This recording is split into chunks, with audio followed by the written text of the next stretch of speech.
Hey guys, this is Spencer with Defense Training. We have a series now that we're calling Safety Teams on Holy Ground. This is for your church security and safety teams. A little bit of background on me. I have been in church safety team security for about a decade. I was an EMT for 5 years, and I was loss prevention asset protection in building for 24 plus years. I've been in over 400 court cases, uh, many incidences over the years, entangling with criminals of all types. Um, so we opened this up because I've seen a lot of stuff even in the churches with stuff we've done, and we'll go over that. So this is our safety teams on holy ground. All right, first thing we want to do is where do we need to be as a religious organization? There's several things. We have physical safety, which can be an incident, active shooter, or it could just be a medical incident. It could be somebody falling, somebody having a heart attack, stuff like that. We also want to be legally sound. There's things that we can do that may not be legal. We need to know that as well. And then civil, we need to protect ourselves from civil suits. And we're going to get into that. All right, why do we need safety teams? There's several reasons. The biggest thing you're going to have as a safety team, honestly, is going to be medical. That's going to be your biggest one. That or hazards, safety hazards. This is personally experienced by me over the years. And this is just a small list of them. We had one of our elders had a heart attack during service, and we had to basically get him uh, maintained until EMS arrived. So we had him, and he was actually actively having a heart attack. So we were getting him the aspirin, and we were checking his blood pressure, checking his pulse, talking to him, keeping him calm, and all that good stuff until EMS arrived. One of our females started members. She started having anaphylaxis. She was bit by a black widow spider on two different occasions. She started having anaphylaxis. We had the EpiPen. We were ready to hit it. It never got to the point, fortunately, that we had to hit her with the EpiPen. And that's good training that you need to know. We've had a bunch of blood pressure episodes. We've had falls of elderly members, seizures. We've had several seizures over the year. In fact, we had one of our song leaders. He was very prone to having seizures. So he would literally be singing and have what we would call a walking seizure, and he would start seizing up. Somebody would have to go up there and grab him, walk him off the stage or off the pulpit where he was singing at, and have him sit down. And then within a few seconds to a few minutes, he was fine. It was a regulated for him at the time. This has been quite a while back. This has been probably in the late 80s, early 90s. So it's a little different now with the medicines and stuff. But back then, our people knew how to handle it. So you may have that. You may have somebody that don't even know they have seizures. My dad has just now started having seizures. So that kind of episode, Mike, you need to know how to take care of that. Cuts, scrapes, bruisings, a handful of choking on food incidents. Most of them have been kids. So you need to know how to handle that. We've had a couple at the fellowship meals. So you need to know how to handle that as well. This one I did not personally experience, but one of our members at one of the churches that she had attended, this happened. A little girl drowned in the baptistry. She got through. The door wasn't locked, walked in, fell in the baptistry, and drowned. So that's one of the places you need to secure. Little girl was hit by a car in the parking lot. So not only do we need to watch for our children going across parking lots, your members need to really pay attention driving across those parking lots.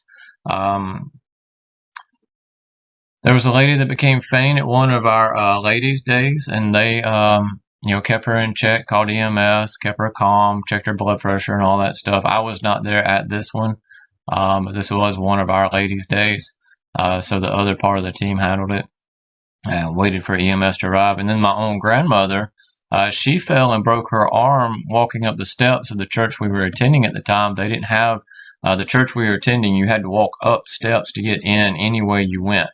It was an older church building, so it had the crawl space, so it was all stepped up. Um, and the next week they put in ramps so the elderly could walk up a little easier, and we could get wheelchairs in easier and stuff like that. Um, you need a team to be able to care for all of these types of incidences and more types of incidences, because this is just a handful. This is just ones that I either personally witnessed or people in the congregations that did witness. I could have wrote down more, but I don't need to. You need to be able to handle all of this until EMS or first responders get there to take over. All right. If you don't have a team set of standards of practice, SOPs, get them. If you don't, you're truly asking for some lawsuits. And that's one of the things we need to avoid is lawsuits. All right, we need the safety team to help prevent lawsuits. Unfortunately, we are human and we have human tendencies, especially if somebody's down and out. I don't care if they've been a member for 30 years. If they get down and out, down on their luck, the good old country songs that, my wife left me, my dog died, etc., etc. If that starts happening to that person and something happens to them, especially because of negligence on the behalf of the church, they will sue you. I don't care how long you've known them. I don't care how good a friend they are. When they get down on their luck, they're human in the end, and they will sue you. So we need to prevent all this stuff. We need to prevent the accidents. Never assume that somebody will not sue you with the right opportunity, because they will. All right, we're going to look at a study. Why do we need safety security in the churches? This is the biggest study out. It was actually a study between 91 and 2016, but 2007 to 2016 is where we're going to get our base numbers from. And also know that not all states report on this. They don't report as churches, they report as businesses, so they don't send it in. And it's really hard to find statistics with this because, one, some states don't report as churches, and two, churches in and of themselves don't want the publicity of incidents happening at their churches. Okay, so if you have a mugging that happens at your church, people aren't going to want to come to your church. They're going to say, oh, that's going to give bad vibes for that church. So they're going to be like, yeah, I'm not going to that church. I'm going to go over here.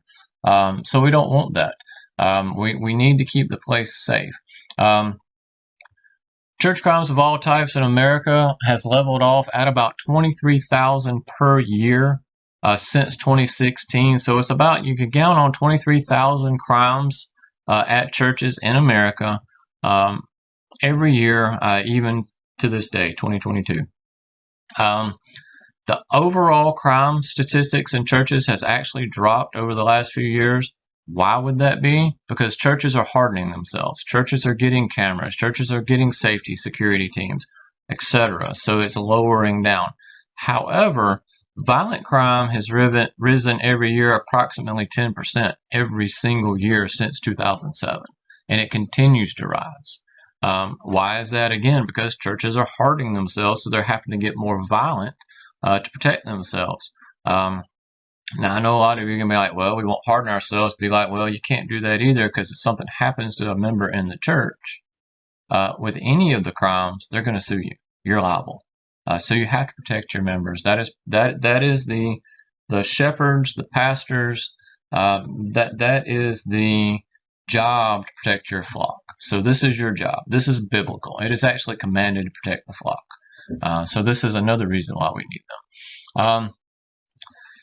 Sex crimes. Sex crimes has went up every year. It continues to rise. There were 206 sex crimes in 2007. There were 326 in 2016, and it continues to rise about to that scale. Every year the sex crimes go up. All right. All violent crimes has risen 1554 in 2007 and 1764 in 2016, and it continues to rise. All right. So it just keeps going up every year. I can attest to the fact that churches do not want reporting on stuff because one of the churches that I was in, that I was doing safety and security, some things happened. And they're like, don't mention it. We're not going to report it. Don't even mention it to the people. And in all honesty, this was a potential kidnapping. So I can attest that it happens. I can attest that churches do not want this to get out. All right. All right, we're going to break down violent crimes with weapons. All right, so firearms, there was a 97 total firearms in the violent crimes with weapons. This is 2016. So there were 97 total firearms used, 65 handguns, 1 rifle, 2 shotguns, 29 not stated. So predominantly anything that's going to happen as far as violent crime with a firearm is going to be a handgun. All right, so for the most part, you don't need to have your AR-15s at the church. I'm not saying you can't. I'm just saying more than likely you're going to be able to take it down with your handguns if you have an armed group. Knives or other cutting instruments, 64. Vehicles were 19. Running through the crowd, standing out in the parking lot of the churches talking, or standing out in the either after or before services. Personal weapons, hands, feet, etc. That's 1184. That's what you're going to get the most of. They're going to get it violent with swinging their fist, kicking you, stuff like that. Firing incendiary devices, there's been 3. Drugs, 2. Asphyxiation, choking people, drowning people, stuff like that. And then others are 96. Unknown was 43, and no weapon at all is 241. All right.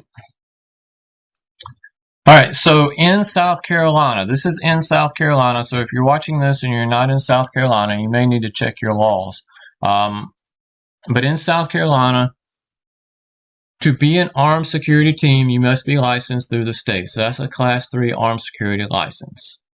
Okay, so do not call yourself a security team if you don't have proper licensing through the state, through SLED.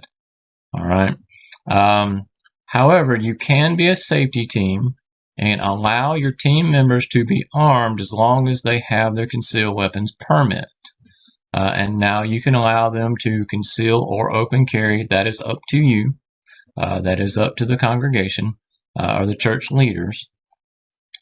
Again, if you are not licensed, do not call yourself a security team. Don't even say, oh, we do security. No, we're a safety team that performs security functions.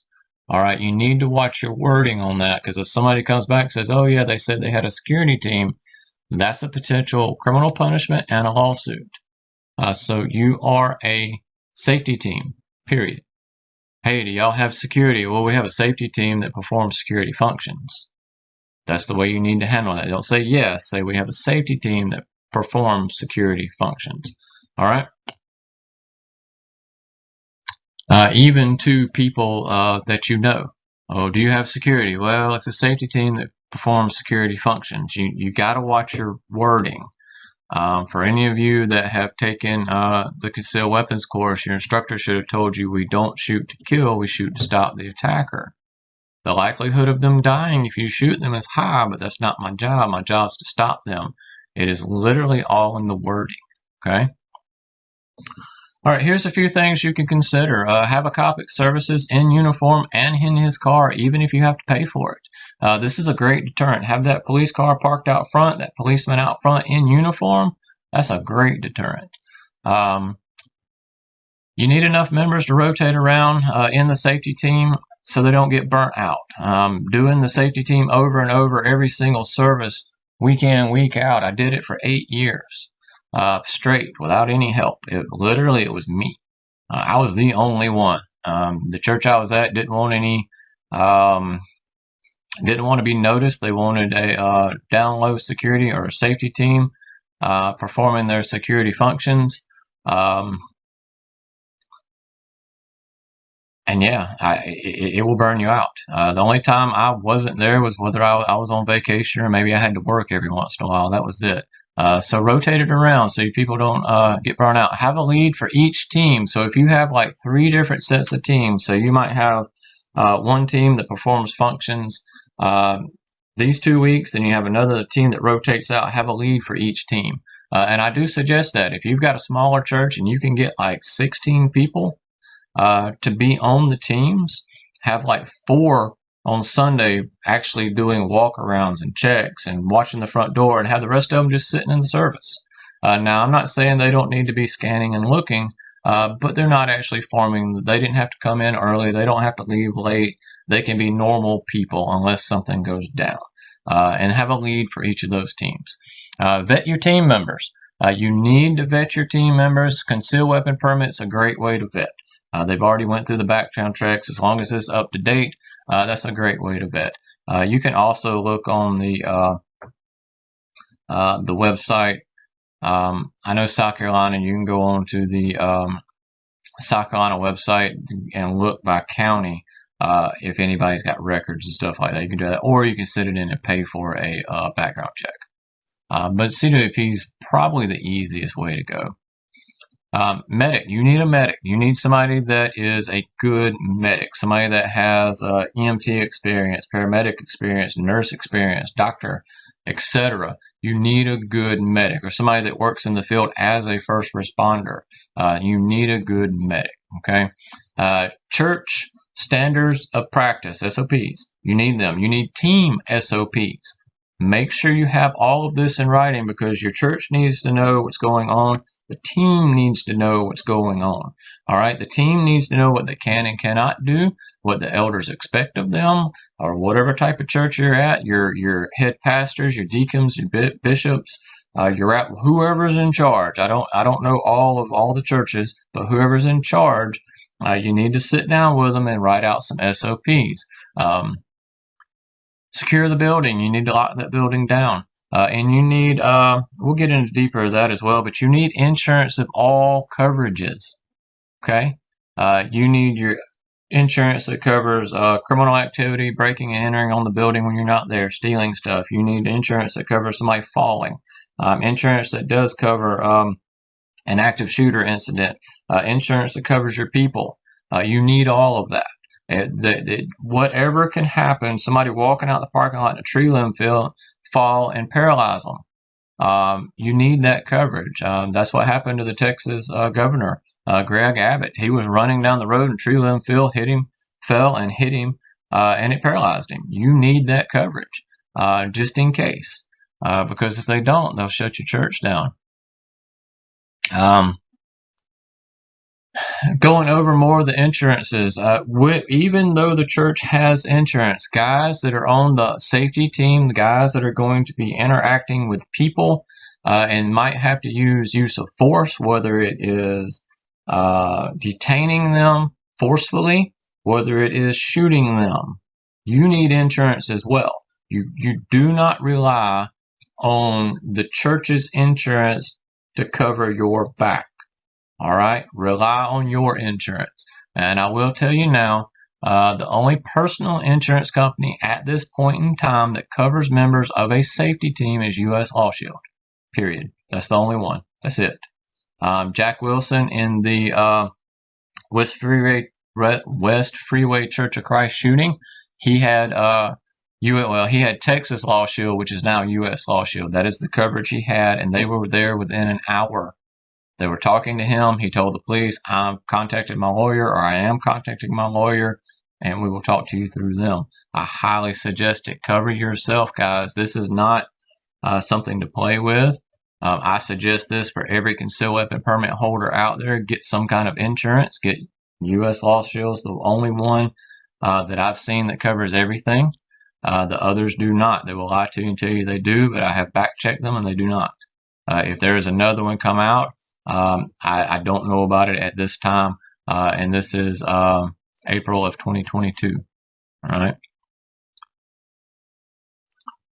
All right. Your building. Your goal is to let everybody know you're not a soft target. That is our goal. You need cameras all around the building, especially in entrances, so you keep an eye on everything on the entrances the entire time, as well as if something goes down, you have it in court. All right. Floodlights need to be at the entrances, especially for night services. If you hold night services, you need floodlights at the entrances, and you need them pointed out toward the parking lot. Okay, and you need it to where it's kind of in people's eyes at a certain point. So basically, they're walking up and they kind of get blinded, and you can check them out. You can profile them. If somebody's walking up the parking lot it blinds them. It's a guy coming in to shoot. He's got a gun in his hand. You can see that. He can't see you. You can post off from where he knew you were, and you can take charge at that point and do what you got to do. So that's a great way to do that. Zones, you need to have some kind of zones of building communication, basically. So basically, you don't want to say front entrance over communication. You don't want to say, hey, he's at the front entrance over the radio. You want to say, hey, he's at zone 1 or he's at zone 6. Instead of front doors, side doors, have zones 1, 2, 3, 4, 53, whatever your zones are. And you don't have to start with you can have zone A, B, C, D, alpha 9, however you want to label zones. Make them easy. Make them for people that are not law enforcement or military, or even in the medical field. Make them for people to understand them easy. And ABC, 1, 2, 3, or even A1, B1, stuff like that is fairly easy. You don't have to go Alpha 9 or something like that. But make zones easy. Classrooms, this is one as well. You need to number your classrooms, and you need to have the number on the outside of the door to the classroom.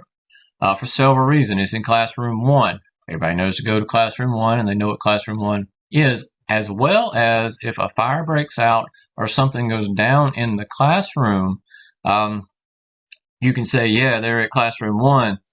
Fire, EMS, police can come in and they can look at the doors, and they're at classroom 7 and they see the next is 6, so they know to go this way. Or if it goes up, they know to go the other way. The classrooms are labeled so it's easier for the police to go in and say, he said 1, this is 7, oh, that's 6, let's go this way, it must be this way. It's easier for them to find. All right. Also, classrooms, when you leave everything, close the classrooms down.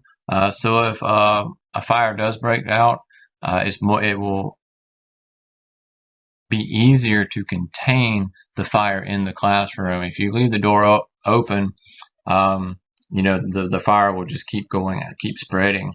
But if you close the classroom door, hopefully the fire alarm will trigger before it escapes into the rest of the building, and they can get the fire put out with minimal damage. So close your classroom doors when nobody's in them, and when the building is being locked down. Close all your doors, every door. Close them all so you can contain that fire.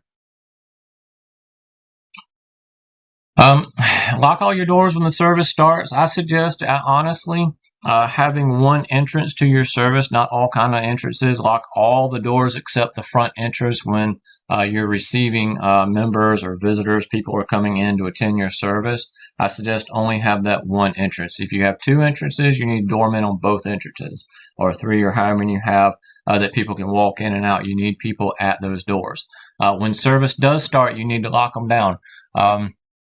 Have a door greeter. I suggest him to be armed, an armed door greeter there, so he can let people in and out. This does a couple of things with it, and we'll go over that here in a minute. Have a way to secure the money, at least hide the money. A lot of churches will put the baskets out, especially now, the whole scare of viruses and all this stuff out. People have gotten to where they just put the baskets out. We're not passing the basket around. People are just putting money in the basket as they walk out, and the basket's just left there. You need to take that money and hide it. I'm not saying not to leave the baskets out, but you need to take the baskets, dump it into something else, and at least go hide it. And I know a lot of churches are like, well, I'm not that worried about the money. We're worried about the souls, and I get that. But if you leave the money out, somebody gets a good score. They walk out with $800 of your money, and it gets on the streets, because it will. You're going to invite more and different criminals into your church. If you have $800 sitting in that basket, they're going to be like, them people got money on them. And they're going to come in and they're going to robbing your people. Get those baskets put away, or get the money taken out of the baskets at intervals. If you have somebody that will walk around and looks, oh, there's money in there, let me dump it out, let me get it in a safe place, so you don't invite other criminals in. And that's your goal, is not to invite those criminals. Harden your church. You need to also invest in a way to securely lock each classroom door in the event of active shooter or potential threat. If an active shooter goes down, you need a way to, they make all kind of things. They make these pretty cool things. You can slide under your doors, and it kind of goes out to your doorway and then holes against your door. So an active shooter, it's a lot harder for them to bust your door down. You need to invest in a way to really secure those doors. I know a lot of churches don't have the locks on the doors because of insurance reasons and fire safety and all that stuff. But you can have this contraption sitting here that will hook under the door and it will lock your door down. And they make a bunch of these different kind of contraptions, and you need to get one, and you need to train your teachers on how to use them, and even your older students of how to use them. More building security cameras that record 24/7. Okay, alarm systems that contact the police. Safe room for the money. If you don't deposit it weekly, you need somewhere to put that money in a safe to get it out of the way. People close by to respond to the alarm if it goes off, so they come in and the police checks it out and they can reset the alarm. If you have a kids' play area, you need to have it fenced in and cameras on it. You also need to make sure the parents or team members are there while kids are outside. All right. Always have it fenced in. You need it secure. You need to keep your kids safe. Make sure all your playground equipment is safe. If a kid slips and falls and you've got unsafe playground equipment and they break their arm or they scrape themselves or cut themselves, again, you're asking for a lawsuit. Because there's a lot of visitor kids come out there and play, and I'm gonna tell you now, visitors don't care. Members in a bad situation, they're not gonna care either. I know the Bible says don't sue your own brother, but they're gonna at least come to you and say, hey, you owe me some money. That's just reality. Team members, you've got abbreviations for your team members. You've got your TL, your team leader, or team leaders. If you have multiple teams. Law enforcement in uniform, that is LEO. In uniform is a huge deterrent. You've got your CAG, your Children's Area Guard. I suggest everybody have one of these, at least have somebody close by. And this person needs to have great situational awareness. Their situational awareness needs to be in the yellow at all times, meaning they're scanning, they're looking, they're checking everything out. They can see stuff going on. They know what's going on with the kids. Do not let a kid get kidnapped or molested. That will shut your church down. Your church is done. If a kid gets kidnapped or molested, your church is done. All right. And I don't mean insurance wise. I mean that if that gets out, you're going to have a hard time keeping members in your church, much less getting more people to your church. All right. And our goal is to win souls. And if we let something like that happen, one, you're not going to be able to deal with it very well.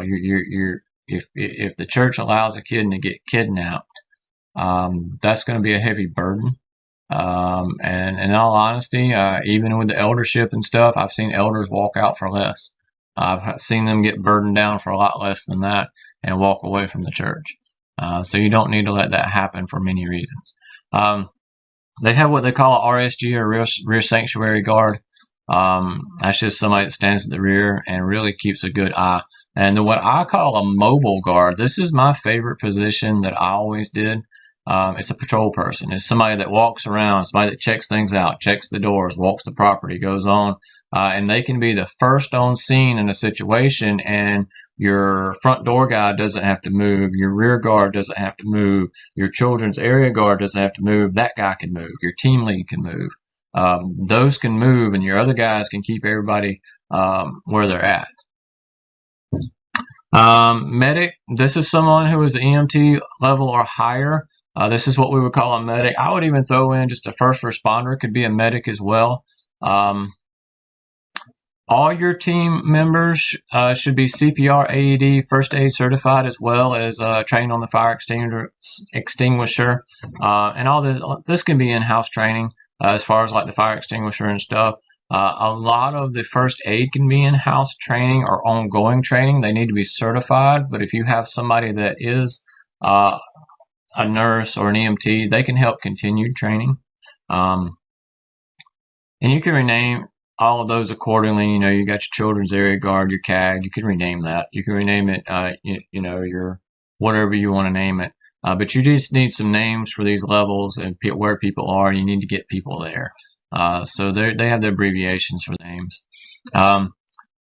Communication plan. You need communication. I highly suggest you need a way to communicate discreetly-ish during service. It's not going to be 100% discreet. I do suggest radios, and I suggest having in-ear mics or your intercoms. So you have your little clear wire back here. It goes around, put it in your ear, and you can hear everything going on. So if I'm the front door guy and I hear there was a fainting medic to the scene, I know I don't need to go, but I know what's going on. So I know that when EMS is coming, I know where to direct them at if I'm that front door guard.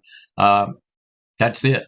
We don't need anything else. There doesn't need much more communication than that, because the front door guard should know, all right, I'm going to post my guard, and then when the EMS come in, I'm going to point them this way.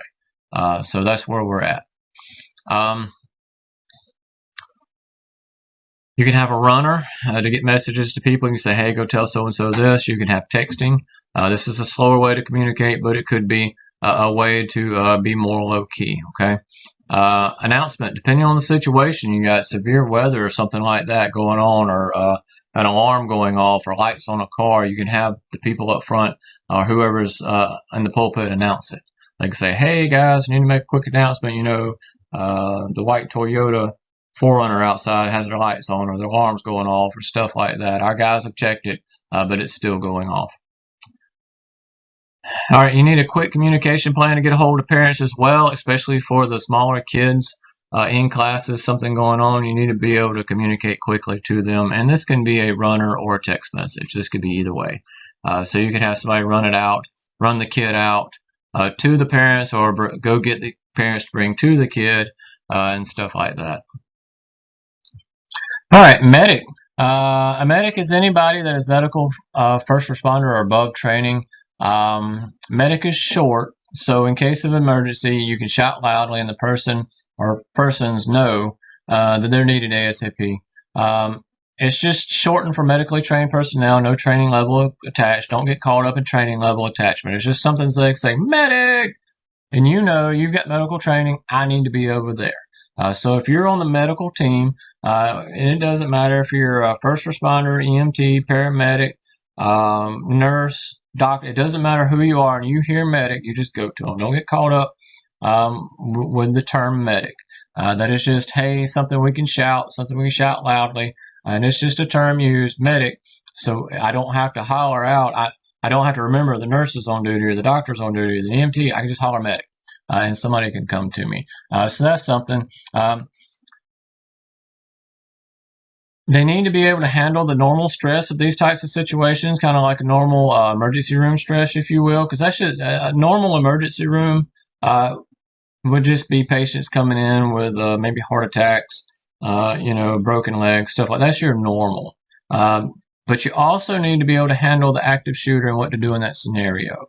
So you got an active shooter, your guys go in, there's somebody laying there after your guys go in, you need to drag those guys out. Don't go in. There needs to be more training with this as well.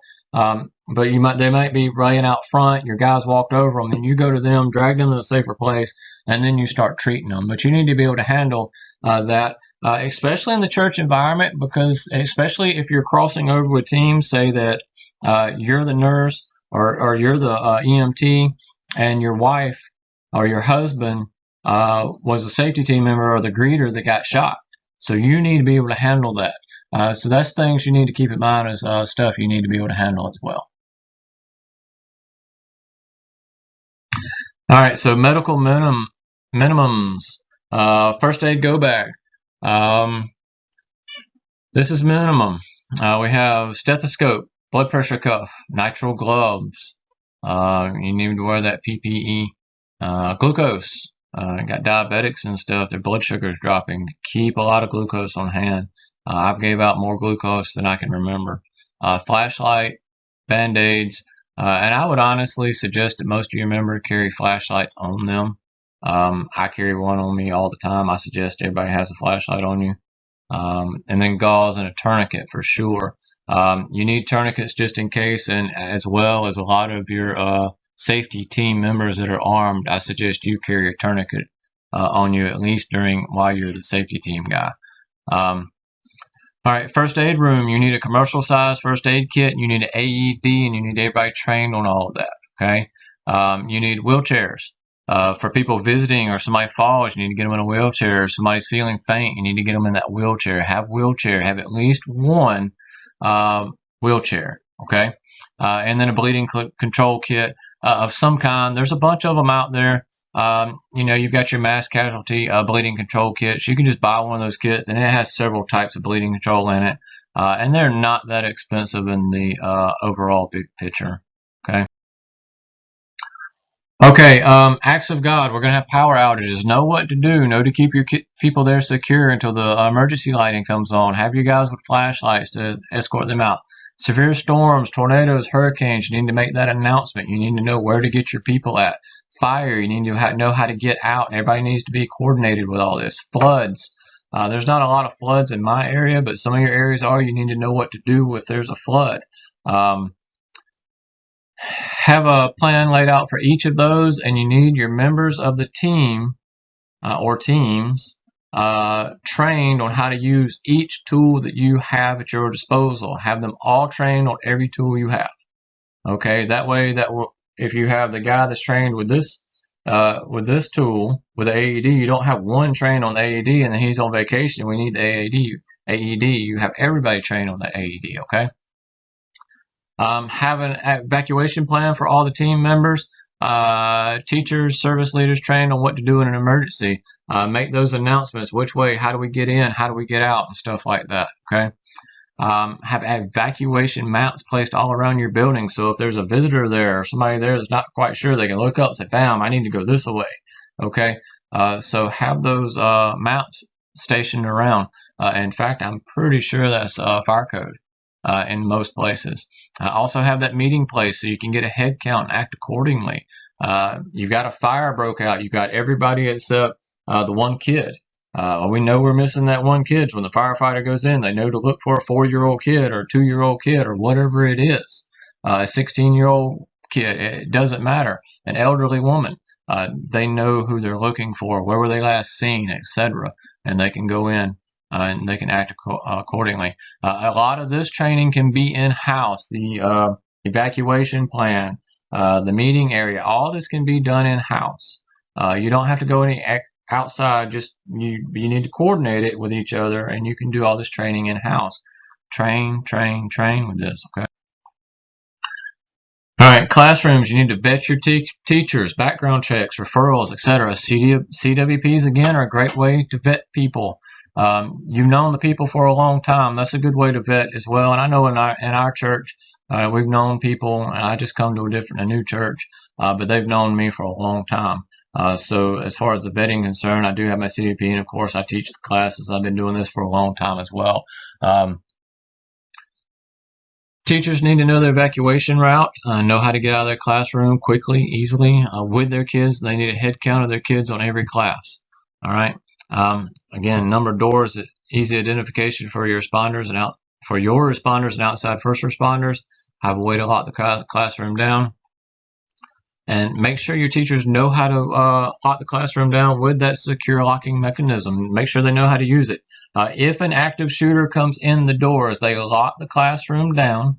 They've got all their people in the classroom. They lock the classroom down. They cut the lights out and they cover the window. Okay, our classrooms has windows on them. Cover those windows so they can't see who's inside. Keep your kids quiet. All right. The likelihood of that attacker, he hits that door, it won't open. He moves to another door, and your people are safe. Okay. So that's a good way for a deterrent as that's concerned. And again, team members, background check, current CWPs is a good way to vet. Now, with your team, especially your safety team performing security functions, you want a person of peace. They're a decent person, and they're fairly humble. Okay.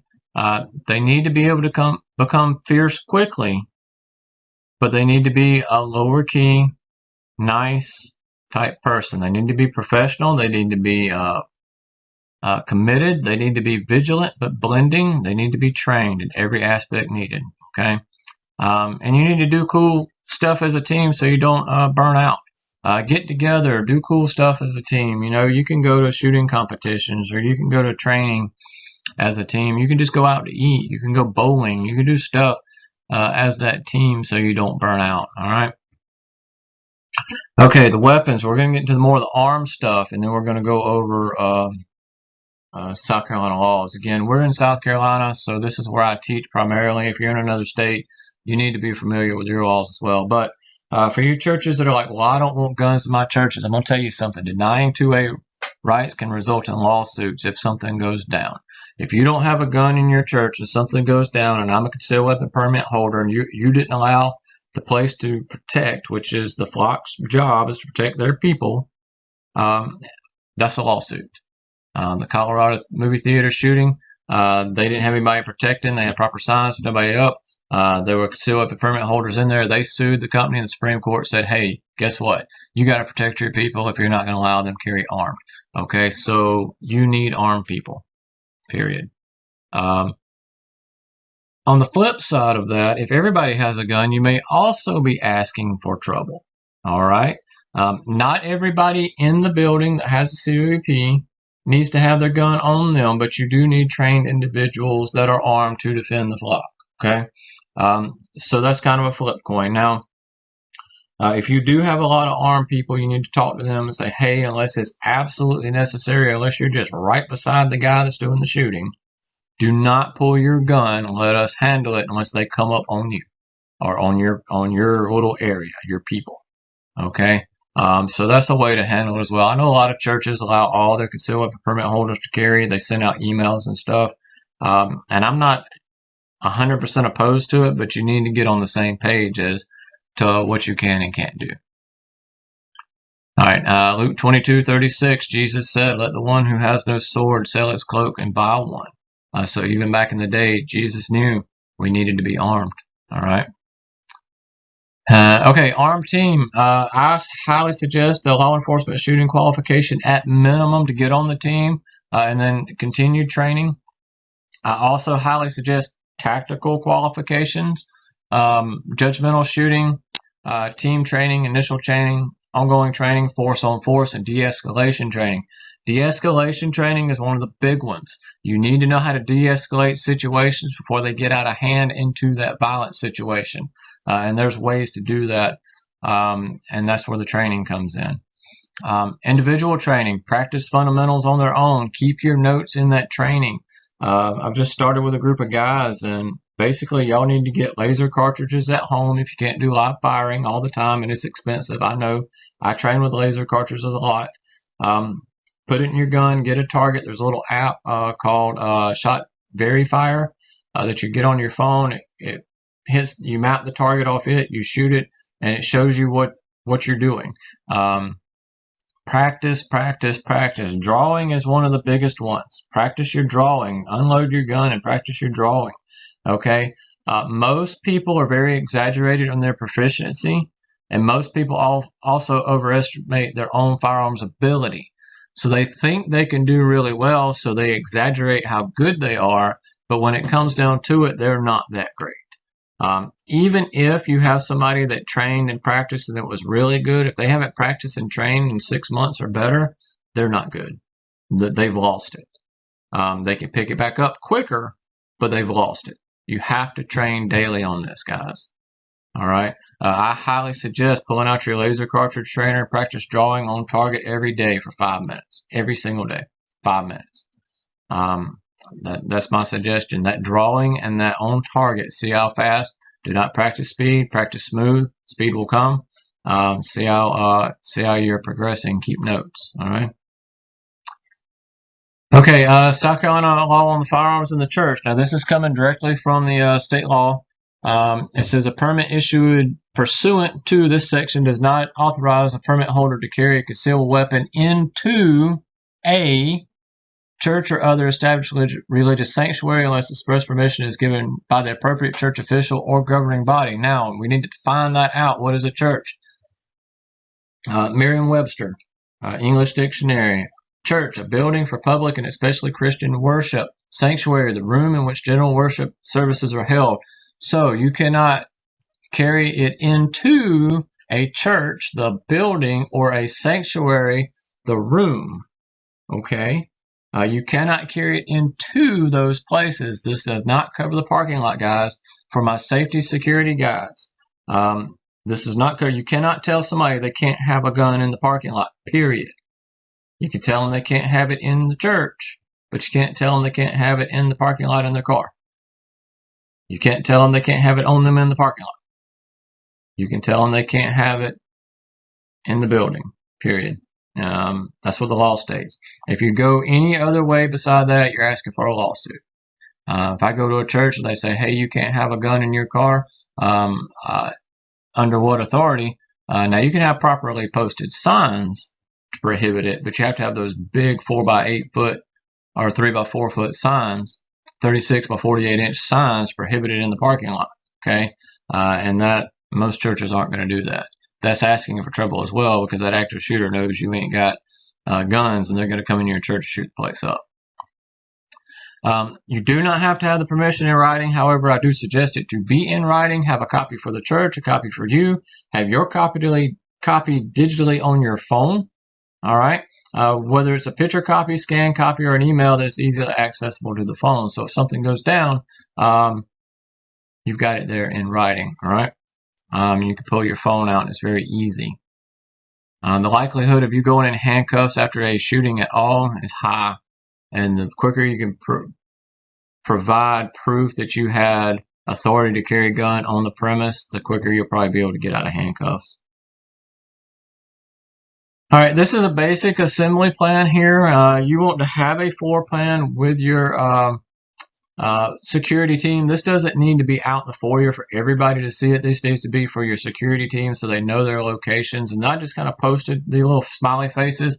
These are where you want security people or safety people located, a safety team performing security functions. Remember, and it's hard not to say security, but you are a safety team.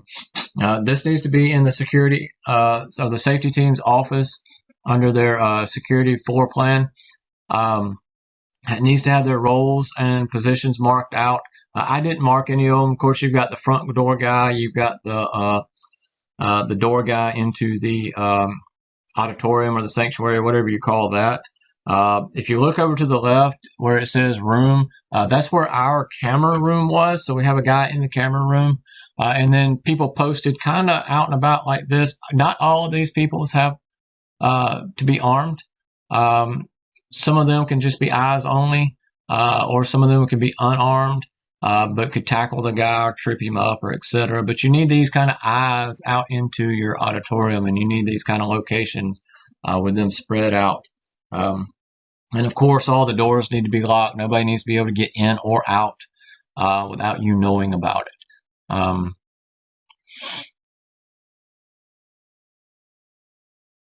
right, building, lock it down during worship. Have a greeter at the door to let people in and out. This will help for several reasons. If you have a mob of protesters come up, if the door is locked, leave it locked, watch it, and call 911. If they breach the door, you take action as necessary to get them out if you can. If it's a lot of people breaching it and it's going to get more dangerous for your members to try to engage with those people, it may be best to get everybody out. Just get out the back door, get out the emergency exit. Let's go, let's go, let's go, let's go. And get them out, and don't even engage them. Wait for police to show up. But you need to assess that and at the time. All right, because if it's one or two people, you probably handle it with your team. If you've got 4 or 5 team members, if it's 100 protesters, you need to get the police there, and you need to get your people to safety. Also, if a gunman's coming out, this will help as well. You see a guy walking across the parking lot with a gun. Oh, my doors are locked. If you have another set of inner doors, lock them as well. You can lock them off to the other people, start getting them down, getting them out, and then you can have your team ready to engage this guy. He'll have a hard time getting in the door, and once he starts shooting the door, and he starts coming through that door, the glass and all that, then you take him out. All right. You radio for backup. If you see him walking, call 911, post up, get people down, get people out. All right. The whole run, hide, fight thing, for most of your members, they need to run and hide. Your team, or most of your church members, they need to run and hide. your team needs to fight. Okay. Now, the medical team in smaller congregations, this is more than likely going to cross over. Have them up to date on their certifications, CPR, first aid, AED, etc. Have them all up to date.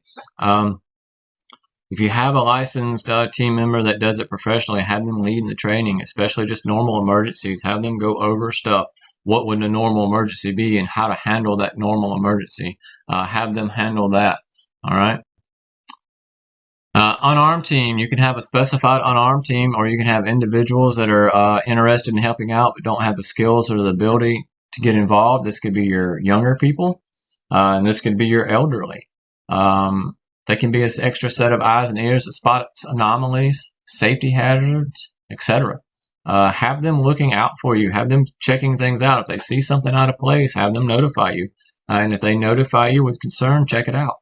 Or have one of your members check it out. All right, I call this one team teachers. Teachers, your roles are big, especially you need to learn the signs of child abuse. Okay, child abuse comes through our churches. Every church that I've ever known, some child has come through, and we're pretty sure they were being abused. Whether we proved it or not, we were pretty sure they were. Types of child abuse: sexual, physical, emotional, neglect, ritual. Ritual could be the parents doing crazy stuff like killing animals and just crazy stuff like that. That's what I would call into ritual. It could also be sexual abuse, emotional abuse, but the ritual, I kind of put it on the side. Studies indicate that as many as 1 in 4 females and 1 in 6 males face sexual abuse by the time they're 18. So sexual abuse is huge. We need to look out for it. With sexual abuse, more than 90% of abusers are known and trusted by their victims. Typical offenders, 20 to 30-year-olds, 90% of them are males, 85% of them are married with children. Okay? When arrested, adults who molested boys averaged 150 victims. Girls, 52 victims. This is per person. So it's not just a one-time deal.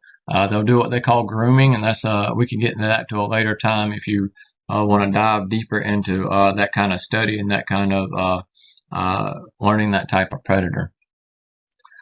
All right, if you believe somebody's being sexually abused, you need to report it. It's actually illegal not to. If you believe they're being abused, you have to report it. Under South Carolina law, it's illegal not to. All right, so report it. We need to find that out, okay? Signs of abuse: sexual abuse signs, depression, promiscuity, sexual diseases. Yeah, especially younger kids, they got a sexual disease. Something's going on there. Physical ailments, outburst of anger, self-abuse, and a lot of these cross over as well. Physical abuse: bruises, cuts, burns, facial injuries, self-abuse, anger, fear of adults. They kind of hide away from the adults. Now, some of the kids are going to be shy and they're going to do it anyway, so you need to learn how to figure it out, or probably put 2 different signs with that instead of just the one.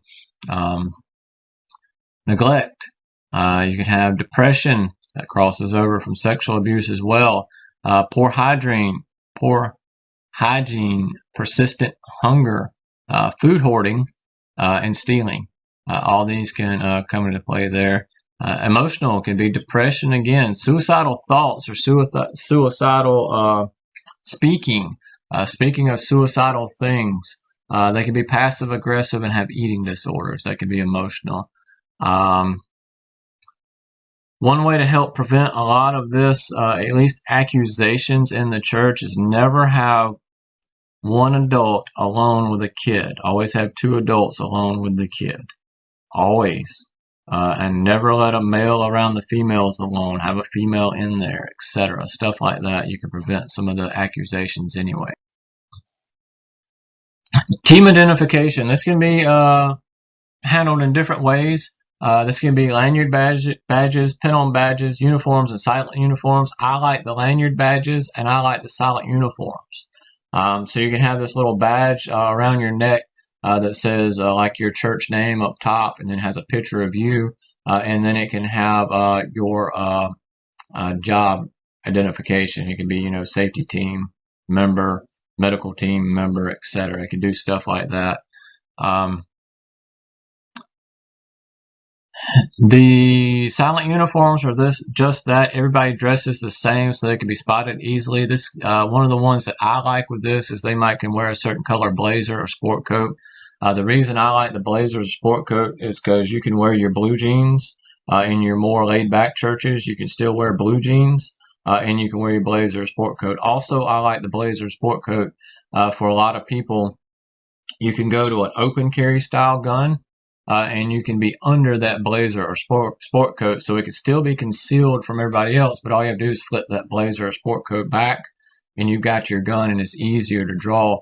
Because with a lot of problems I see with concealed carry and people drawing is you just can't get that shirt out of the way in time to get that gun out fast enough. A lot of you just have problems with it. You need to train to where you can draw that gun with your laser cartridge and have it on target under 2 seconds. Most of you can't do that. Most of you are going to say, yes, can. Go try it. See what you're at. Under 2 seconds. Draw, good shot, under 2 seconds. That's where you need to be. With practice, it's not that hard, but most of you haven't practiced and you're going to fiddle and fumble trying to get that shirt out of the way and all that good stuff. Drawing is key. Most of you could put a shot on target, on a static target, but that drawing is what slows you down.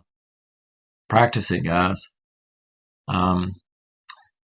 The identification will help in a lot of different situations. Visitors looking for assistance, and then police, fire, EMS coming in will know that they can talk to you because they see that badge, that little lanyard hanging around. Oh, that's a safety team guy. That's the medical guy. Hey, there's a medical emergency. Where do I need to go, etc. All right. Basic role of safety team: scan, assess, respond, or SAR. Scanning, situational awareness. Be aware of your surroundings. Observe people for abnormal behavior, the anomaly. Assessing based on your observations, make a reasonable determination potential of the potential of criminal activity or the risk to others, and then responding based on the info available. Determine the appropriate response when able.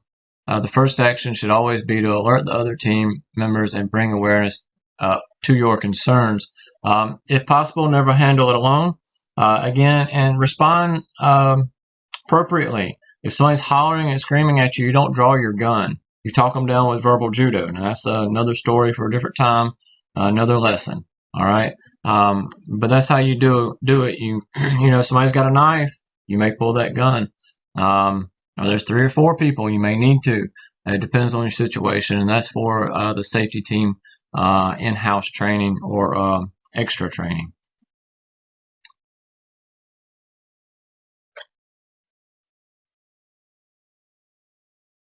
Okay, what are you scanning for? Safety concerns or hazards. We're looking for the big picture, okay? It's not we're looking at every single little individual thing. We're kind of scoping it out. We're seeing the big picture. We're scanning everything, but we're looking at the big picture. So we're looking for safety concerns or hazards, signs of criminal or suspicious activity, person of interest or concern. Now, this is where a lot of people get hung up. And when I was working asset protection, a lot of the guys got hung up on this stuff. Statistics show that early to mid-aged males pose the highest probable risk. However, you must never underestimate or reduce our observation to a select group of individuals. Do not profile with bias, okay? And watch the eyes and hands. Profiling with bias will get you in trouble. I was when I first started into loss prevention. I was 16 years old. I became a loss prevention agent. Okay, that was the youngest I could be. I worked for the company starting at 15, and when I was 16, they allowed me to do loss prevention because I was always saying, hey, you need to check this person out. Hey, you need to check that person out. Hey, this person's stealing. I was always doing this. Hey, we need him on board. But one of the ones that always got away from me was I had my supervisor told me, she said, that woman is up to something. We haven't called her. She's up to something. And I looked at her and I said, there's no way. That's a teacher at the school I go to. She's a teacher. There's no way she's stealing. So I blew it off. I blew it off for years, okay, because she was a teacher. Fast forward 20 years down the road, still working in asset protection. Depending on where you were, you had different jobs, depending on what it was called. Basically the same thing. The woman's in the store doing some shopping. and she gets into doing some stuff. So she's taking tags off our clothes, putting it on older clothes, and returning it. So she's stealing. She is shoplifting. That is devaluing or stealing money from the people I work for.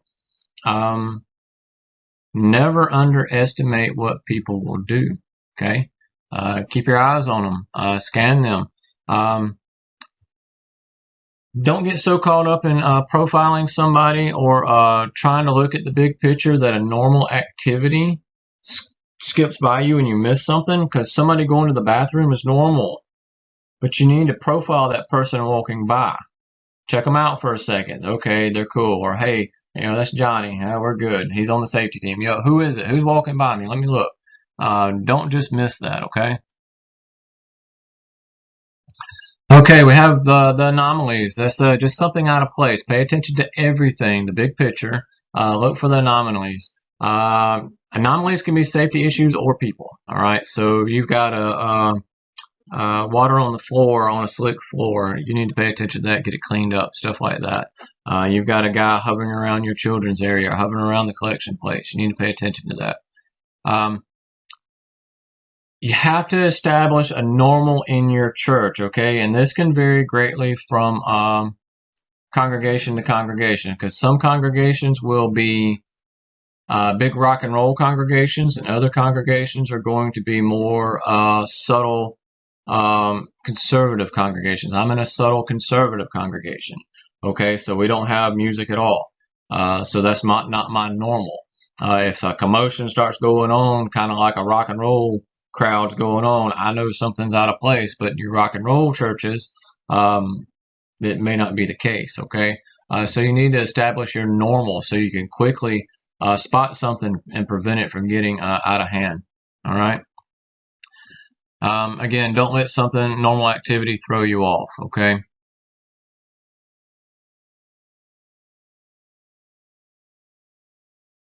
All right, anomalies, unusual emotions, anger or rage, crying, laughing at inappropriate times.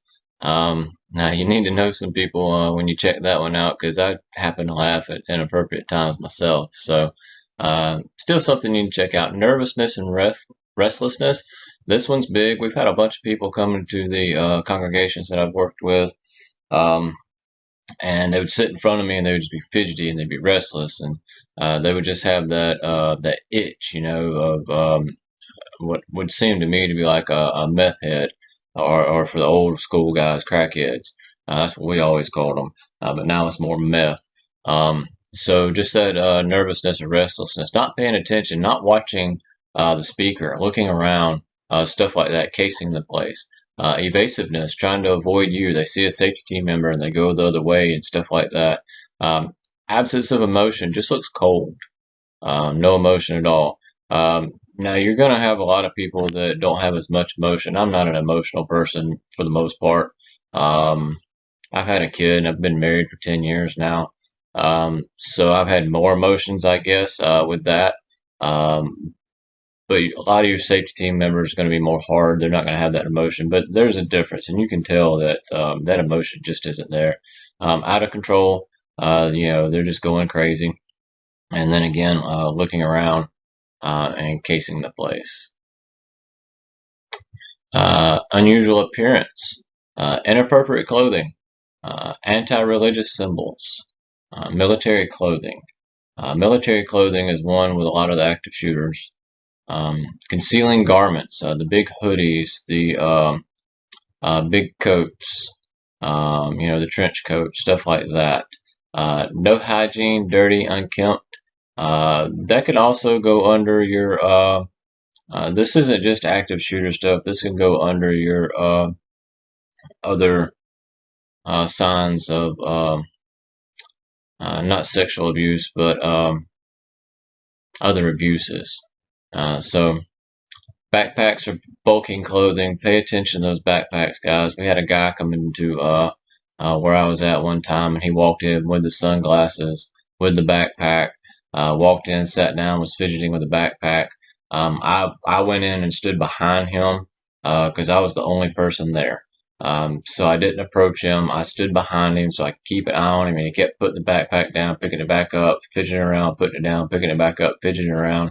And then one of our members walked in, and our member is a Marine veteran, and he's got the Marine veteran look. He had the beard and he had the high and tight. And when he did, this guy caught him out of the peripheral of his eyes, and he jerked his head. I mean, I'm talking jerk. And when he jerked, he saw me behind him, and when he saw me behind him, he jerked even further around. He sat and he grabbed his backpack. He got up and he walked out. So what was up with that? I don't know. I can't prove anything, but that guy was up to something. Keep an eye on those backpacks. Fake beards. The guy in the freeway church, West Freeway Church, he had a fake beard on. And keep sunglasses on. Pay attention to those guys as well. Why they got sunglasses on in church? Now I know some people work third shift and they're trying to keep their eyes adjusted so they can go home and go back to sleep and stuff like that. But if they have sunglasses on, watch them until you know what's going on.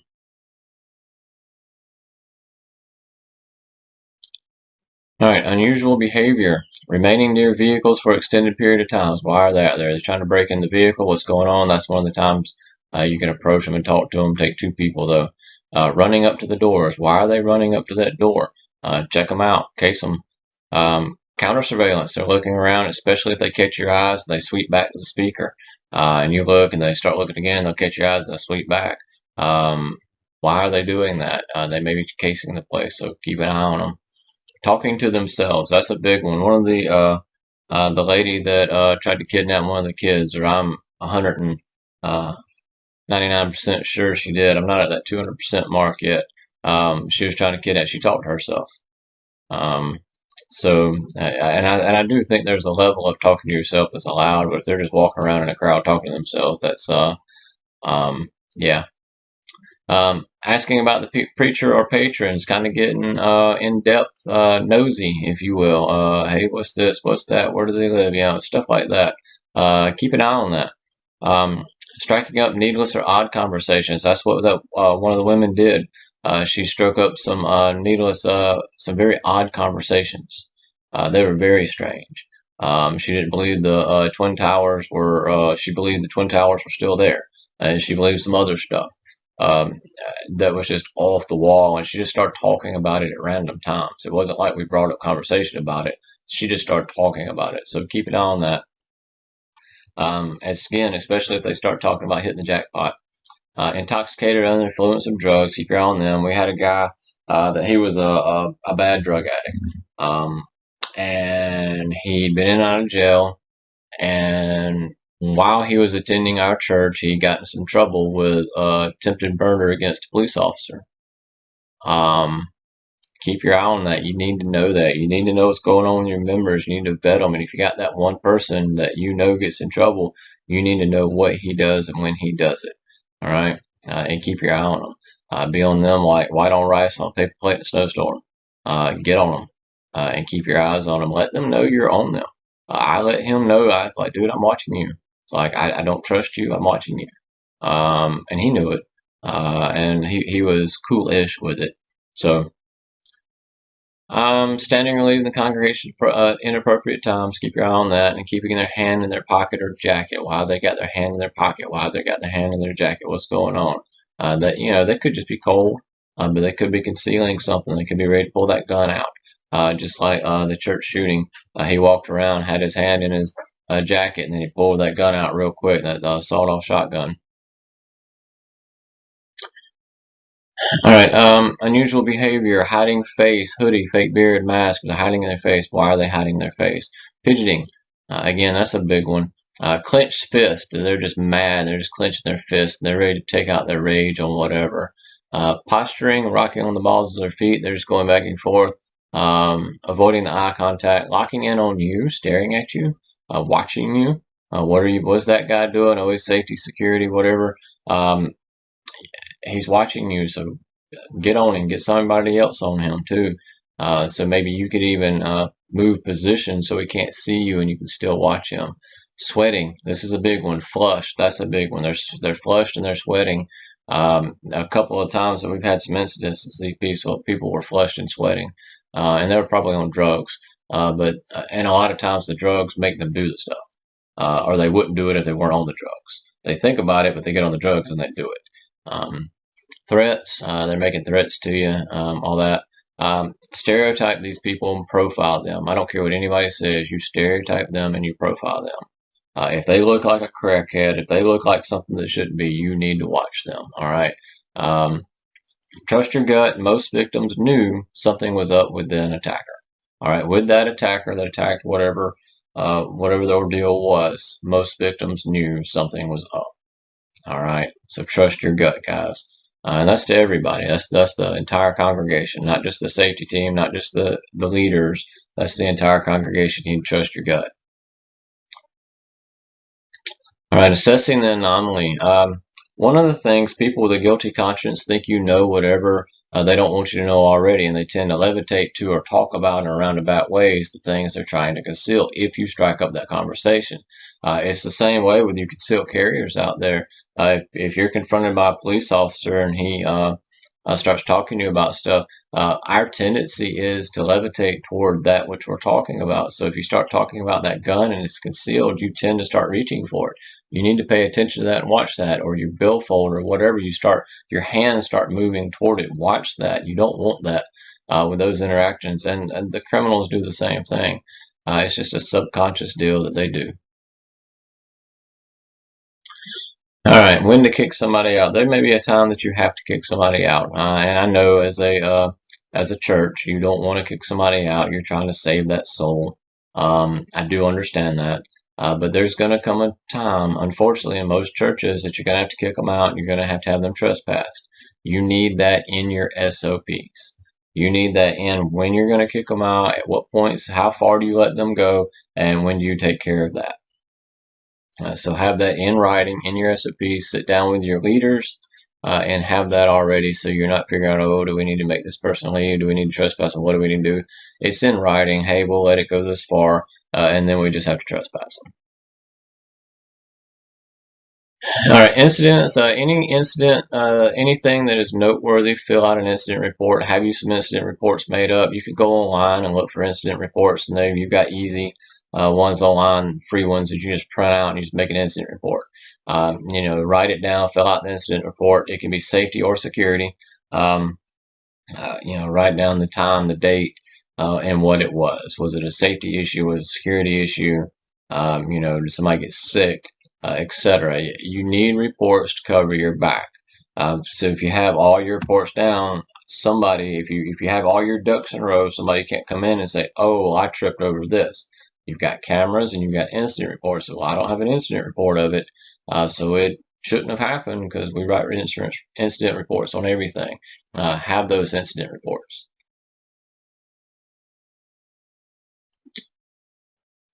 Risk analysis and reporting. We're going to have threat profiles, threat matrix, risk assessments, and incidents. So threat profiles are the preacher groupie, the imbalanced zealot, that person that's just kind of out there with his beliefs. We've had a couple of those come through church. They were, and again, we're more of a conservative, low-key church. And when they were first attending, conservative and low-key, and then um, they would lead a communion service, or they would lead a prayer or a devotion, and some of the things they said was kind of out there. And then they started doing some funny stuff while they were in the assembly. Keep your eye on those people. Again, watch for that anomaly. In the assembly, it's not normal in our assembly. We're not one that has the tongues and all that stuff. That's not normal, especially to somebody that's been going to the church for a while. And then they get down on their knees and their hands and knees and they start, yeah, that's not normal. So you keep your eye on that. If that's normal in your church, that's not something you need to keep your eye on. But if it is not normal, you need to watch that.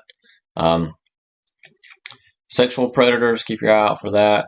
Your psychopaths and sociopaths, trust gut, build profiles. You've got to watch those people. You've got to watch, and you've got to watch them a lot.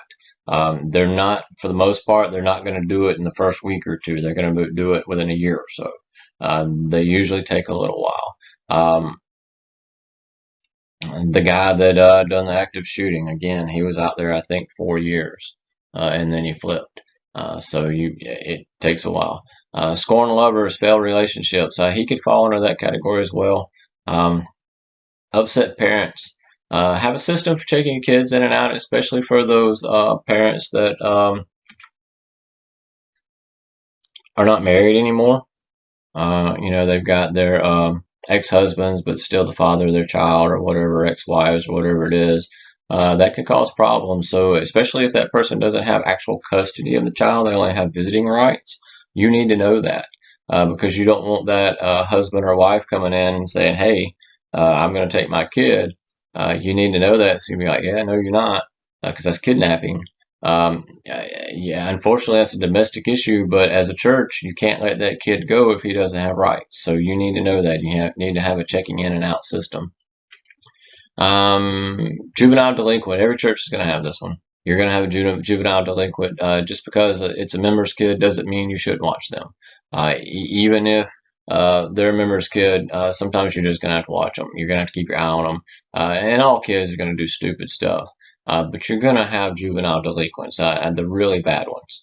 Now, they may turn out better later on in life, is what we hope. You keep working on them. Hopefully, they'll get better. But you got to keep your eye on them anyway. You got to keep them straight. We've had some come through the congregation I was at, and they were on drugs. We knew they were on drugs. They've been in and out of rehabilitation. They've been out of juvie and all that stuff. You got to watch them because they will steal anything they can steal. They will, if they're nixing for that fix, um, they'll do anything to get it. So you got to keep your eye on them. All right, the threat matrix is you need to assign an overall threat level to your observation. You see somebody, it's low and not expected, put them in a green, not a big deal. That guy walking to the bathroom, you profile him for a second, yeah, he's cool. That's green. Yellow, that guy walking to the bathroom and he's got his hands in his pocket, he's fidgeting with stuff. You might want to watch it. And then red's higher expected. You got this guy that walks in with sunglasses on, a hoodie, and a mask. Now we're in the time now that people are still wearing masks for whatever reason. They're still wearing these medical masks. So you got this person that comes in with a medical mask, sunglasses, and a hoodie. You need to watch them. All right. You need to keep your eye on them. Why are they hiding their entire face? Keep on them. Keep watching them. Even if you don't believe there's much to an anomaly, you still need to notify your team to let them make them aware of it, so they can keep the eye out for it. So if they're walking through the church and it's the anomaly on this side of the church, it may not be an anomaly on that side of the church. Maybe they're just nervous walking in the church and they settle down once they get to their seat. But it may still be an anomaly when it gets to their side. And if it is, they need to watch it. They need to keep their eye out for it. They'll know what they're looking for. So let your members know. Again, have them radios come in and say, hey, I got this person in a red shirt or a green shirt. You might want to keep your eye on them walking your way. All right, your risk assessment. This is individual member threat assessment. People can bring their personal lives into church. Do they have stalkers, exes, etc.? You need to know about that. If somebody, you need to talk to your church kind of in a group setting at some point and say, look, guys, we need y'all to let us know what kind of medical issues you're having. Are you diabetic? Do you have heart failure? Do you have stalkers? Do you have exes that are irate?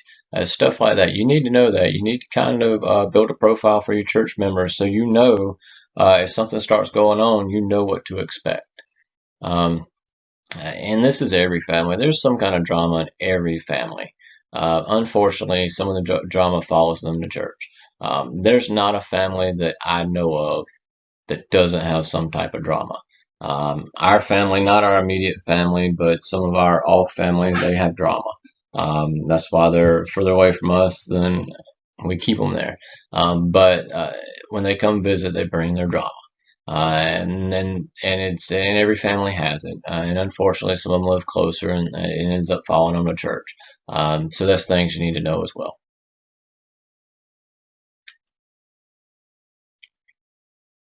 All right. Your sexual predators. You need to keep an eye on everybody that hangs around kids, watches kids, or talks to them and doesn't have kids themselves. And some of this is innocent enough, but you need to keep an eye on that. If they're always talking to kids, always hanging around the kids, um, and not really talking to the people, to the other adults, you need to watch that. Kind of, that could be the ones that they're evading everybody else, but they're talking to the kids. Why are they doing that? Um, Again, going back to, I keep hitting on this lottery and getting out of this place. Keep your eye on them. Child trafficking is huge in this country, and is getting bigger by the day. Traffickers, from what some of the training that I went through with one of the local training programs at one of the local sheriff's offices, I worked with the SWAT team commander. He done the training. Um, Basically, in one of the training things that we sat through, we learned and this is just the highlights. We learned that the traffickers push through the local drug dealers, meaning they push to the local drug dealer. If they get a kid, we'll pay them money. We're going to be here this week. And then they move and they push back the drug dealers to let their people, their druggies, hey, we're going to be here next week. So they move every week. So the pickup locations are somewhere else every week. And boys, I believe it was 2 to 14. I may be a little off on that. It may be a little older than that, maybe like 4 to 14 or something. But it's $50,000, no question asked. And then girls, the girls were, it says the same age, but I am off on that. Girls were a little bit older. I think girls were 7 to 18 or somewhere in there. Um, as was it at the time. Now this has been a few years back that I took this training class. It was $500,000 with no questions asked. Drop off location. Here's your money. And they did that through the drug dealers because the druggies would get the money and then they go blow up the drug dealers or pay the drug dealers back what they already owe the drug dealers. So this is why they went through the drug dealers, and this is why it's so hard for them to catch because they moved every single week, and it's really hard for the law enforcement officers to catch them. Drug trafficking is huge, and there's going to be in churches more and more of this pop up because there's a lot of kids in churches, and unfortunately, churches are again the ones that try to think the best of people and stop. These people are wolves. Treat them as wolves. All right, and you need to be you need to be sly. Treat them as wolves. Okay, child trafficking or child trafficker. You're going to have a lot of individuals that come through and only attend on fellowship days. That's normal. You got these people that come in. They figure out when the fellowship meals are at each churches, so they go to that church on fellowship day and they stay and they eat. That is absolutely normal. However, this is also one way that predators try to come in, become a regular, and get under the radar. If you have a feeling about somebody, keep an eye on them. Okay. Um, Most criminals act on crimes of opportunity, no matter what the crime. Them coming in on fellowship meals can seem normal. We had a lady come in for months on end, fellowship meal, fellowship meal, fellowship meal. She learned when they were. She was always there on fellowship meal after she learned them. She would sit in, she would have a fellowship, and she would leave. However, she got to where she was talking about hitting the lottery. She's going to hit the lottery soon. She's found out she's going to make a lot of money soon. She's going to do this, stuff like that.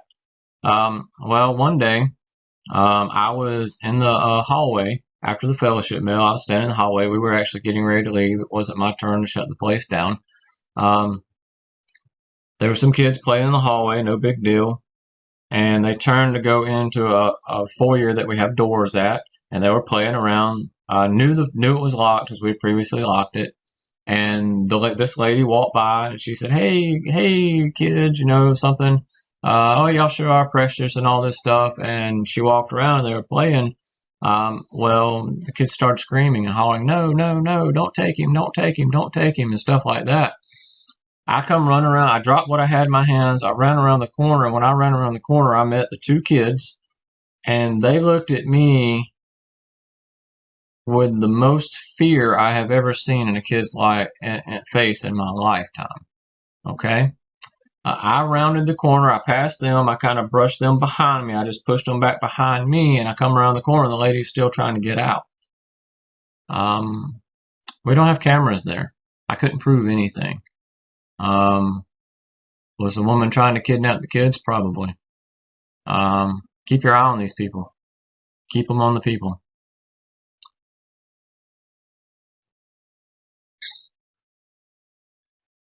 Active shooters. There isn't any real profile for active shooters. They have been mostly male, but beyond that, it's up in the air. Keep your eye open, looking for the anomaly. When spotted, get on it quickly. Most active shooters in churches started inside the building. There have been some that have started outside, but most actually started internally.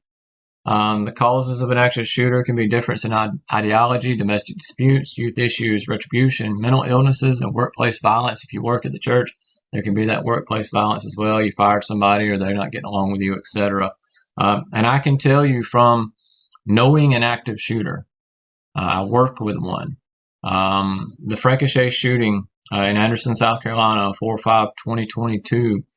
This guy, I was in maintenance at Frankenshire for 5 years. I had quit the January before this went down. I left the company for reasons. This guy, I went and worked on his machines pretty much every single day, and they put this guy on the crappiest machines because he was very laid back, he was very easygoing, and I would get out there, I would be the one slinging the tools, I would be the one hitting the machine because it was a piece of junk, I would be the one just, that was me. I was the one they needed to watch, because I was just getting so frustrated with this machine. I'd get it fixed, I'd look at him, and he'd laugh about it and say, well, hopefully it works this time then. I was like, yeah, man, hope so. And I'd walk off. That was it. That was that guy's demeanor. He got infatuated with a girl. He ended up, the girl, from what I understand, turned him in or something. He ended up walking out to come back the next night and shooting the place up. It can be anybody. It can be any kind of person. It can be any situation. Whatever their life situation is, it can flip 180 degrees in a short amount of time, and they can be the active shooter. They can be the kidnapper. They can be that person. Okay? Keep your eyes out. Spot those anomalies.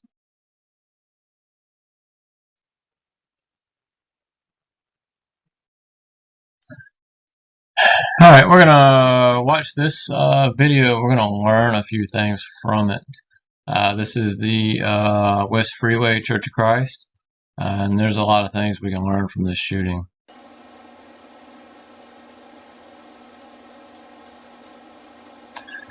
If you notice in the top left hand, the guy walking up, that's your shooter.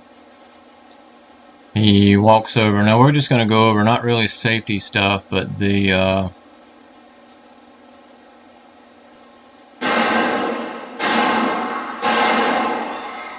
Alright.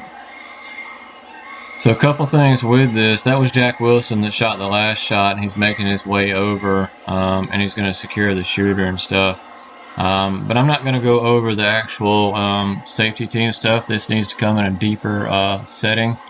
But as far as the congregation is concerned, one of the things, they were oblivious to this guy. He was sitting over there, he had his hoodie on, a big hoodie he had on. He had a fake beard on. In fact, one of the congregants, from what I understand, saw the fake beard and said something, but nobody else is paying attention. So their situational awareness is in the white. They're oblivious. That's not good. Everybody's situational awareness needs to be yellow. Everybody. However, when the shots were fired, what the congregation did do pretty good was they got down. And that's what you want to do. You want to get down. Let your safety team handle that. Your armed guys, let them handle that. So that was handled really well. There's some other stuff to go over as far as the safety team members are concerned, stuff they did right, stuff they did wrong. But that's for actual safety team and another slideshow. What we're looking to do is there's a book called Left to Bang out, and that's what we want to do is basically if you picture the bang and then you've got left of bang, which is before the bang, and then you got right of bang, which is after the bang. And we want to stay left of that bang. We want to intervene at a point to where we never have to pull a trigger, or nobody else pulls a trigger either. Stay on top of it, keep communication with each other, keep training. You should be able to prevent 99% of incidents at all, much less the ones from going right of bang, and that's our goal. And I absolutely believe what we just watched could have been prevented. 100%. I believe that. I believe that things were, as churches, as congregations, as leaders, as people that study the Bible, unfortunately, you tend to think people are good. You tend to try to see the best in people, and you don't need to. You need to keep your flock safe. You need to recognize a wolf as a wolf. That wolf is no good. Their heart's hardened, and you need to protect your flock from it. And I believe that's what happened there. I believe everybody got in their lull, and well, nothing's going to happen. But no, we need to treat it as a wolf. A wolf come in, we need to scope him out, and there's things that can be done. Again, we'll put that in a different lesson. All right. Potential violent encounters. We're just everyday citizens trying to keep the peace. That's what we're all. We're a safety team at the churches, the congregations, whatever religious sect you are. You're just a safety team doing security measures, trying to keep the peace. Most circumstances can be handled with a smile, handshake, and eye contact. You make that eye contact with that person, they're kind of like, oh, they're watching me. As much as possible, have two of you interacting with an individual. Always have two. Two of you go out to it, all right? Avoid that fight if possible. Calmly and politely talk to them. Use verbal judo. If you've never read the book Verbal Judo, I highly suggest reading it, or take one of our de-escalation programs, and we incorporate verbal judo in that. Commonly ask somebody to walk out and talk to you. Say, hey, come out here and talk to me. I had a lady, another lady that was potential kidnapper. She was always talking to the kids, hanging around the kids. Nothing, didn't have any kids, didn't have anybody. It was just her. She'd come in for the fellowship meals, and caught her one day standing right outside the nursery when classes got out. I had started making my rounds. The other guy was watching the front door. There was only a couple of us in a fairly big church. Nobody else wanted to volunteer. Nobody else wanted to help. And you're going to have you're going to hit that to where you've got 150, 200 members. And it wasn't a huge church, but 150, 200 member church that only two people are willing to do it, or only three people. And only two of them are willing to do it all the time. The third person part time. They didn't want to do it every Sunday. So I walked up on her, and she was standing right outside the nursery, and I said, hey, how you doing? She said, I'm okay. How are you? I said, hey, let's go out here and talk. She said, well, why can't we stand here? I said, well, let's just go out here and talk. She said, well, I just want to stand here. I said, hey, let's just go over here and we'll talk out here. She said, why? I said, because I said so. So I tried to a point to say, hey, let's go talk. Let's go out here and talk. Let's go out. And then, well, why do I have to go out? It's like, well, because I said so.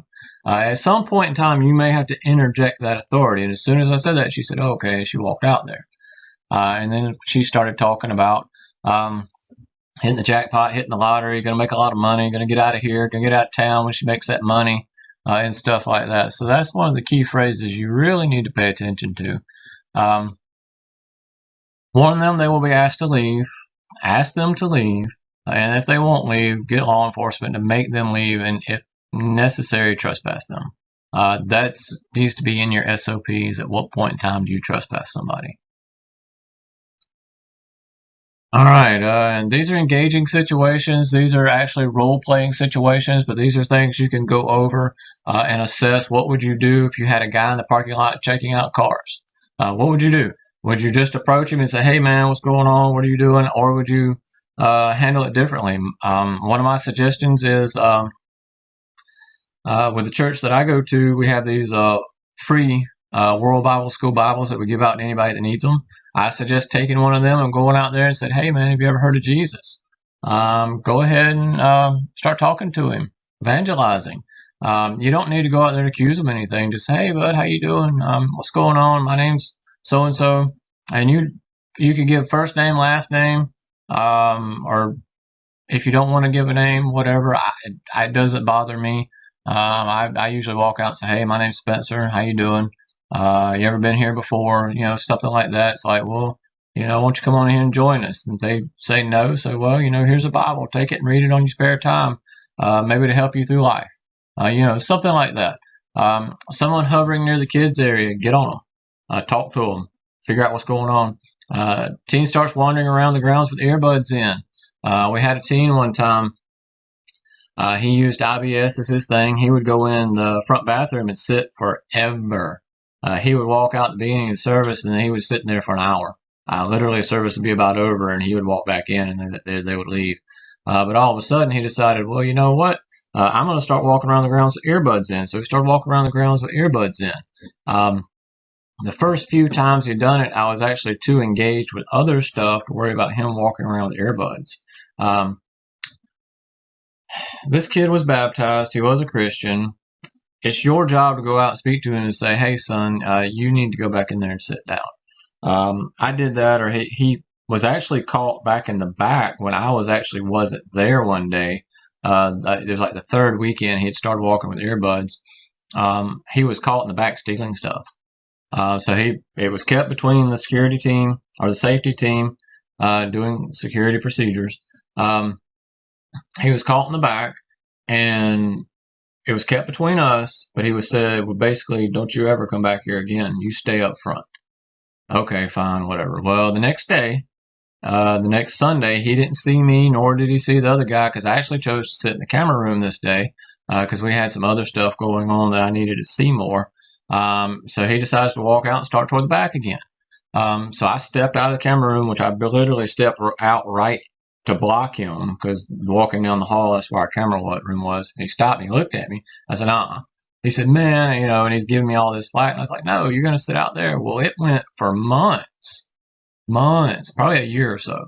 That he sat in the auditorium the entire service, except he'd get up and use the bathroom for 5 minutes maybe. Then he'd go sit back down, and he did it the entire service until all of a sudden he decided to go back again.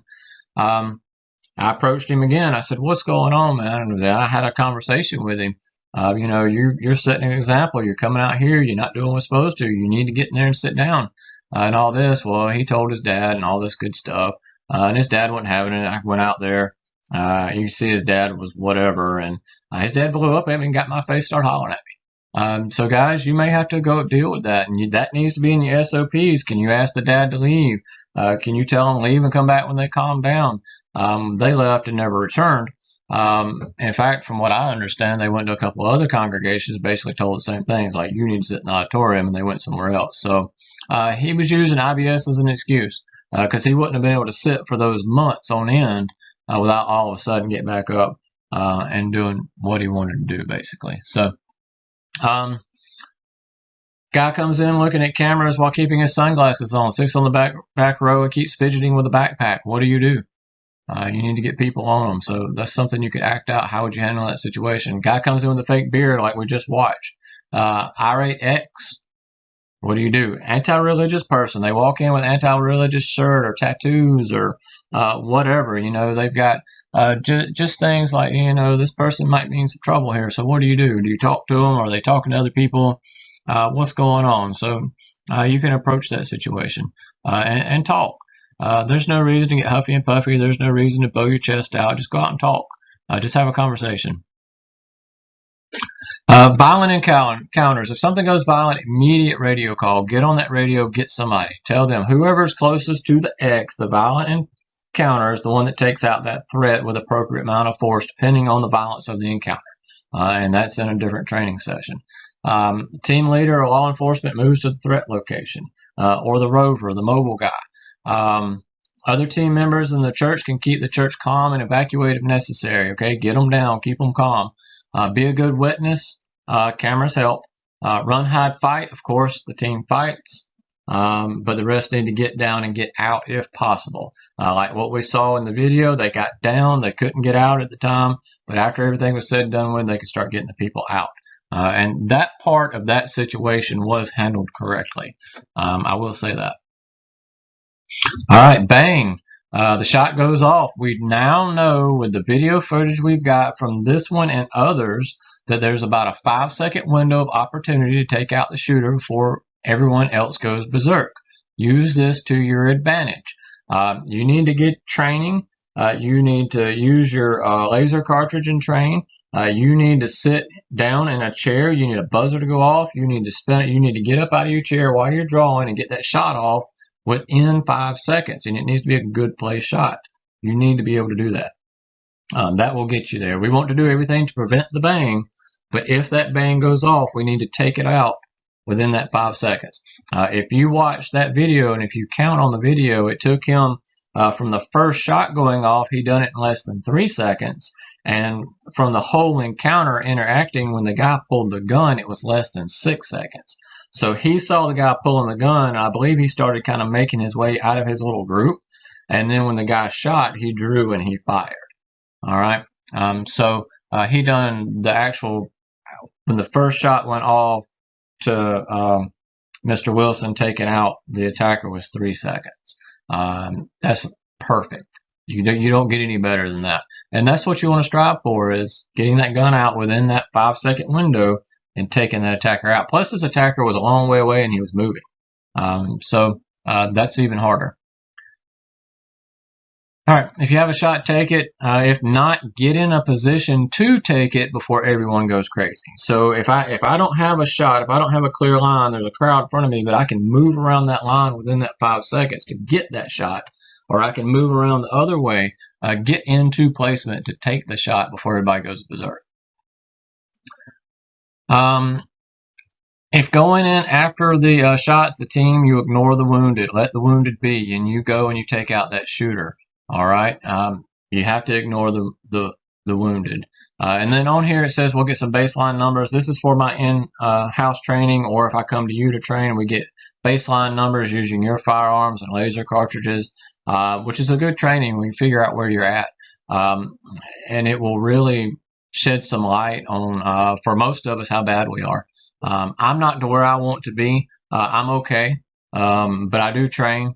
And just a basic number, a straight on target, I can draw straight on target 2 shots with a laser cartridge in under 2 seconds. So, and then my sitting down at a random moment, the buzzer goes off, spin and shoot, I'm under the, I average like 2.3 seconds. So that gives you some numbers to work towards. And I'm not the best. There's some guys that are a lot faster than me. But I believe straight on target, you need to be under that 2-second draw and on target, under 2 seconds at a straight on target. I believe that's the goal that you should reach. All right, shooter down. You're taking the shooter out. You need to secure the shooter if possible. So basically, you walk over, you get his gun away from him. Whether you kick it away, whether you pick it up, get it away, secure it, do whatever you got to do with that gun. If you have handcuffs on hand, handcuff that person. All right, handcuff them. They're dead, doesn't matter. Handcuff them. Your job is to secure that shooter so he cannot do anything else. It does not matter. If they are dead, if they are wounded, it does cuff them. All right. I'm not saying not to treat them, but I'm saying to cuff them so they can't do anything else. Your job actually would be to get a medic over there. Now, if you've got other wounded in your church, take care of them first. But if nobody else is wounded, then you get your medic, you stop the bleeding with the shooter and all that good stuff. And we'll get into that later. All right, have someone call 911 that can remain calm on the phone and give good details. Radio in whoever that person is. You need to have that person set beforehand. That person that's not like, oh my goodness, this, like, look, we've had a shooter in the church. We're at this location. This is the name of the church. This is our address. Shots fired. A couple people down. Shooter's been taken out. We need police. We need EMS. Stuff like that. But they need to be able to be calm, cool, and collective. They need to be able to talk when this just happened, all right? If you have any previous EMTs, those guys are usually pretty good at it. Fire personnel, they're usually pretty good at it. So if you have anybody like that, they could be the 911 caller. Secure the scene, not just the person, but secure the scene. Don't let anybody around the scene unless they're needed, maybe to treat the wounded or to treat the shooter or whatever. But secure that scene, leave all the evidence where it's at, just get it secured. Appoint somebody to work law enforcement and media. Somebody that's going to talk to law enforcement. Somebody that's going to talk to the media, stuff like that. And this needs to be in your SOPs before it happens. All right. So people can talk, because you don't want somebody walking up to just a regular member and talking to them. You want to get the members out, and you want to control the media. The media will twist stuff. And I don't care what side of the fence you play on. They all lie. They all twist stuff. They're there to make money. All right. So you need to do that. Call your lawyers, church and individual lawyers. So church, you need to call your lawyers. As a church, I don't mean the actual congregation. I mean your 503c, your schedule of nonprofit. That's the church. Okay, so as far as the government's concerned, that's the church. Your nonprofit organization is the church. You need to get your lawyers in there. Individuals. Again, I highly suggest U.S. Law Shield. That's the only one that covers you. Call your number at U.S. Law Shield. Call your attorney number. They will get to you. All right. They will come in and say, yes, don't talk to anybody. This is all you can say. I'm on my way. And within a couple hours, they'll be working with you, and they will help you through this process. Even with Jack Wilson, they had to go to court. They had to take it to court. They had to take it before the grand jury. They had to do all that stuff. So that's things to consider. For church, the leadership of the church, the elders, whatever your leadership is, you need to provide counseling to those that need it. Pay for it if needs be, because these people just went through a traumatic experience, and they may need counsel, and they may need professional counseling outside of the church. Okay, you just went through a traumatic event. A lot of members may need it, including yourself, including your team members may need it. You may want to hire a professional counselor just to come in and talk to your team members because they were just in a traumatic situation. All right, so police response, as far as members are concerned, if you're going or running out of the building and you see the police, don't run toward the police. Keep going out and follow directions, not directly toward them. They'll probably be like, come on out, come on out, come on out. And you go out, get your hands in the air so they can see them, okay? So, I'm not a threat. They know you're not hostile. They know you're not a threat. Remain calm-ish. Do not scream or yell. Don't be going, there's no need, and it's not doing any good. You screaming and yelling isn't helping anybody, not even yourself. Okay? Follow their instructions. Do whatever they say. Do not stop and ask for help. Their job is to locate the shooter. The police is going to step over the wounded and seek the shooter. That's their job. All right? Fire and EMS show up. Now you can ask them guys for help. Say, hey, I got this person's been shot over here. Or, hey, I got this person that I think is having a heart attack. Or whatever the situation is, you can say, we need this person. And then guys that are on the safety teams, you can triage. So you can get your people in line. This person's having a heart attack. This person was shot. Who needs to be seen first? You can tell your EMS people, I believe this is who needs to be first, who needs to be second. In our triage, this person's been shot. I think this person's having a heart attack. These people over here are just scared to death. So they may not need to be able to see. They probably don't need to see anybody right away. So you could triage. Okay. After the incident, a few things about after the incident. No matter what the incident is, you as an individual and group need to pray for these individuals and their families, as well as your congregation and their families. Listen to that again. You need to pray for the individual that did the shooting, especially if they're still alive. You need to pray for them, and you need to pray for their families. And it's been a few days ago that this incident happened where I used to work, that the shooting, and he killed himself. He committed suicide. So as far as that, there's not much praying I can do on his behalf, but I can pray for the plant, the people in the plant, and I can pray for the man's mom. The man lived with his mom. So pray for them. Also, if you haven't ever read A Time to Kill, read it, because it will open light and it will kick you in the throat as far as what you need to do. This guy, if he survives, he is a soul. Okay? You may need to go to evangelize to him. You may not need to evangelize to him, but somebody at your congregation needs to go speak to him once they can. Now, there's going to be a set that they may not let you go back there, or they may not let you go back there without somebody, and that's fine. But just go talk to them about God. That is the hardest thing you're ever going to do in your life.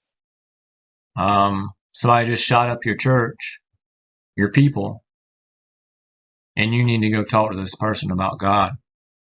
That's real, and it needs to be done by somebody. Have somebody that can do it.